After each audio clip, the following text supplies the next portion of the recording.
Route 66 last month we did the California bouillabaisse, right? So Route 66 starts in California, we're moving to Arizona. So what I wanted to do is I wanted to really showcase ingredients that are very indigenous to Arizona, right?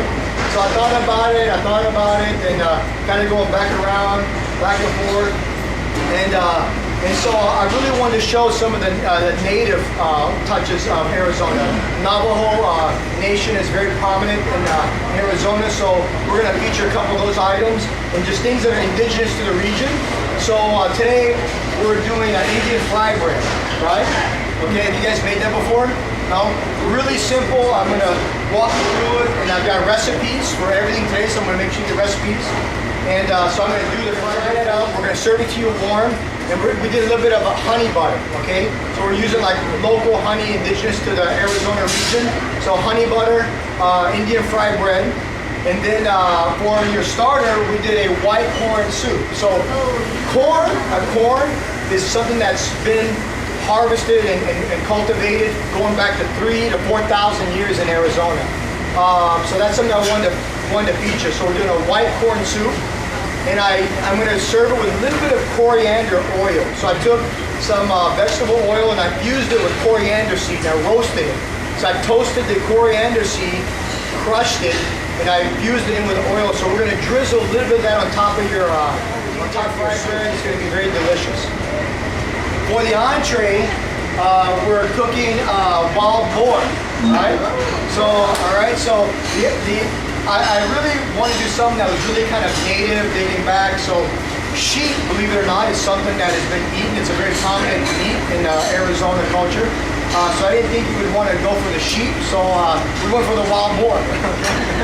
So we're doing wild boar, which is a little bit, it's gamey, it's wild, so we're going to add some different really complex flavors to kind of, blend well with it and make it exciting. Okay, so cactus. And then I'm doing an orzo pasta. So I'm letting my oil heat up because I'm going to fry the bread for you, okay? So right here we have this orzo pasta. So you guys know orzo, right? The shape of the pasta. So you see the tricolor, right? So you have a blue corn orzo, a yellow corn orzo, and then a chili orzo. So this thing is like loaded with flavor, right? So it's going to kind of give some great flavors and things to the dish as well. So we have this wonderful tri-flavored orzo pasta we're going to be doing. We have the cactus. And the cactus, I like to grill it. So I grilled it and then I julienned it. We're going to have that as part of your entree. Okay, so we're doing the wild boar, the cactus, the squash blossoms. So we got those squash blossoms for your entree. And then we're doing a jalapeno chutney. So I made a great sweet and sour jalapeno chutney. It's almost like a flour tortilla. You guys can see that, right? You see on the camera there? Essentially what it is all-purpose flour, baking powder, warm milk, salt. That's all it is. It's just very simple, okay? You want to knead this. Okay, you want to kind of just dust the powder off almost like you're making a little pizza here, Okay. That's a different month. When we get to Chicago, we might do pizza and we'll get the deep dish Chicago pizza. So you're just gonna just fry it up. See how it puffs up? And then when it starts getting bubbles in it, you see that? Then you can turn it over. This can actually either be savory or sweet. It's eaten both ways. So a lot of people take it and they dust it with sugar and cinnamon, almost like a sopapilla kind of deal. So you could do that, or you could eat it savory. So today, I'm going to serve it to you guys. We're going to fry it warm right when you guys are finishing your entrees. We're going to serve it warm with this wonderful honey butter right here. So we're going to make some honey butter. We're going to put that on top. And I tell you, you're going to be in heaven today. Let's review the ingredients. So we have the orzo, right? So I blanched your orzo. So your orzo is already pre-blanched. It's a little al dente. I like to keep it al dente. Personally, when I eat orzo, I like it a little bit crunchy. Otherwise, it gets kind of mushy. This is, it's a great flavors there. You have the chili, the corn. We have the cactus. So once again, this is your cactus, and I've taken it and just grilled it on a fire grill, roasted it, with just lightly olive oil, salt, pepper, and then I julienned it. So we're going to saute that into the dish. In my pan. Then you have your little squash, little baby squash. Okay, we're gonna saute those up. We have the squash blossoms. These are great. I love these. You just saute them. It's almost like sauteing a green or something. So you're gonna have some meat texture in your pasta dish today. You have olive oil, a bit of garlic, a bit of shallots, white pepper, and then I gave you a little.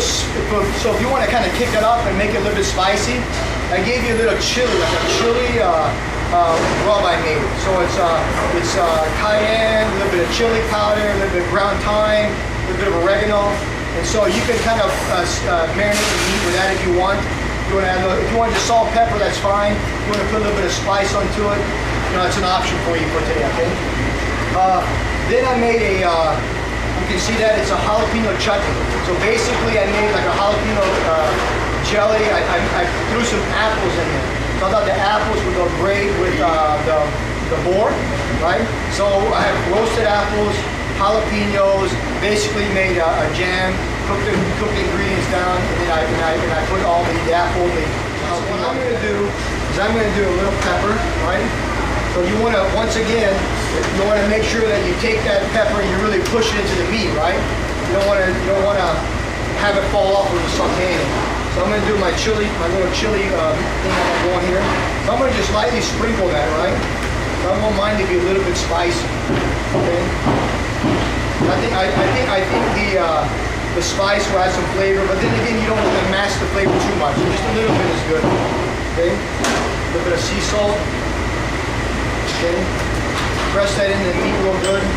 You want to really get that salt pressed into the meat. Otherwise, when you sear it in the pan, it's going to form a crust. If you put the meat, you press it in, you're going to get a nice crust on the meat. If you don't do that, you just lightly sprinkle it. As soon as it hits the pan, it's going to come right off. So remember that. Okay. All right, so let's get our pan hot. We want to start the pan on not too high, okay? We're going to sear these off. And so I'm going to ask you to sear these today, sear them off, and we're going to take them out, let them rest, and then we're going to make our pasta inside, okay? Okay, so I got my olive oil, turn my pan down. So once again, you have to really master, the heat and temperature of your pan. That determines the outcome if you're going to burn your garlic or whatever. So I'm going to go ahead and throw my shallots in. Okay, quickly, and at this point you want the temperature to really come down on the pan, because if not, then it's going to burn everything. So please, let your pan cool down. Okay. Okay, so right now, I think I'm looking pretty good. Okay, just make sure that the chops are done. If they're not done, it's okay to leave them in the pan while you start sauteing your vegetables. So I've got my shallots. Can you guys see that? Got my garlic. Okay, that's going to be the beginning point of my flavoring. You always want to have garlic, you always want to have shallots. That's the beginning point of cookery. Okay, I'm going to go and add in my cactus. Okay, so this is enough for 2 portions. Okay, so throw in your cactus. We're going to saute that. So you're going to get a lot of really good, interesting flavors today. Flavors that are a little bit different, right? So we're moving along. Okay, so I'm going to go and take my pork chops, boar chops out, but look at the color. See those? You got these nice, beautiful boar chops, and each one of you are going to get 3. So I think 3 is plenty. So the 3 of that, we're going to put those to the side. We're going to let them rest. Right? We let those rest. We're going to go and start. We're going to start up and keep things going to the game. So we're going to we're making these beautiful squash. We have the cactus going, and once again, these are items that I chose because they're really indigenous to the region. Squash. Now squash and corn, I was doing a lot of research, date back like 3,000 years being cultivated in Arizona. It's phenomenal. The Indian nation, just interesting to know that history. So I thought it would be good to represent, really authentic ingredients. Squash blossoms, corn. So I like to leave them on. It's going to be a very rustic dish. I think it's going to be fantastic.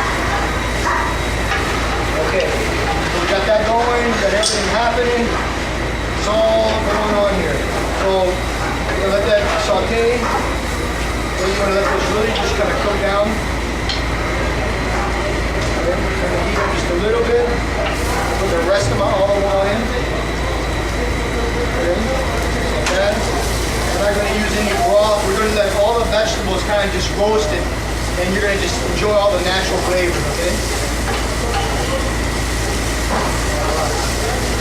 See that? So you can imagine, you know, thousands of years people eat these ingredients. It's just incredible. You know, you can just picture, you know, people around the campfire eating some, you know, bread and having, you know, some squash and, you know, the catch of the day, right? Maybe they caught a sheep, maybe they caught a boar, I don't know. But it's interesting though, but sheep is very common, you know, and I really thought about doing that. So we're gonna add our orzo, okay? This is gonna be some great flavors going on. And we're gonna just put that in, let that saute up. We're gonna mix it all together, almost like, you wanna make this compose almost like a pasta dish, all right? So this is like a great, you know, Arizona dill happening here. And this pasta actually is really good. You're going to taste the flavor, the chili, the corn. You're going to taste all of it in the orzo. It's really good. So we're going to let that all kind of come together, okay? We're going to dish this out on a plate. We're going to put the boar on it, and I'm going to put the chutney right on top. And the orzo doesn't burn without... Orzo is not going to burn because we're adding that last. So the orzo is going to pick up, being a pasta, it's going to absorb all the flavors, and that's what you want. That's why I'm using olive oil instead of like a cottonseed or salad oil, because I want the orzo to really pick up all that olive oil and all the chili and the flavors, and the cactus and whatnot. So it's going to just kind of soak up all that flavor. But once again, really, you know, keep your pan on a low temperature pan. Otherwise, you're gonna get burn things going on. Okay. So I think we're good to go. Yeah. Got that beautiful thing here. So what you want to do right before you dish up, you want to take your chops, put them right back on the top. You know why I'm doing that? Huh? I want to bring it back up to temperature. So what I'm going to do is I'm going to take a pasta. We're going to make just a little nice little mound like this, right? See how the stems and the squash blossoms kind of just curl up there? Then you want to take your cactus, you're going to take your squash, nestle it up just like that, right? So you have to make it nice and beautiful like that, right? And you know, the cactus, the texture of it gets almost to like it's like a portobello mushroom.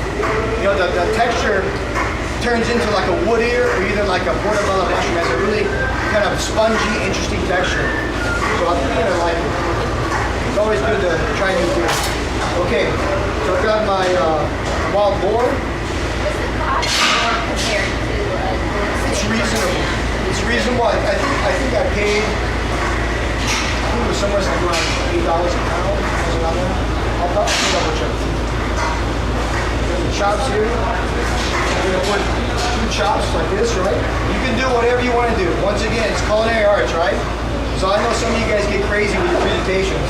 You can do whatever you want to do. You're the one eating it, right? So I'm going to put my little squash blossom on top like that, right? See that? So they kind of wilt up. It's like a little wilted dill there. Beautiful little squash blossom. You there? Okay. This is like straight from the desert cuisine right here. Okay, and I have this amazing chutney we made. So this is kind of like a sweet sour, a little spicy. So I'm going to just take this, and you guys are going to have 1 container on each table. Okay, so you know it's plain. You want to just take this, spoon this right on top of your chop when you get to your get back to your table.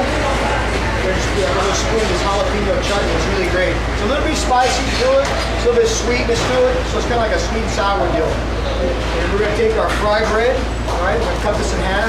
You're all going to get like 1 piece. I made plenty for everybody. So you can take that, do like a really nice kind of rustic deal there, like that. Okay. Set it up. That's it. So you're going to have, that's it. So it's wild boar, all right? Then you need a fried bread, and that's it. So you guys ready? Yeah. So it's a lot of great different flavors. So what we're going to do is we're going to roll over. I have 15 stations set up, pair up in teams of 2, and all your ingredients are there. So afterwards, we're going to sit down.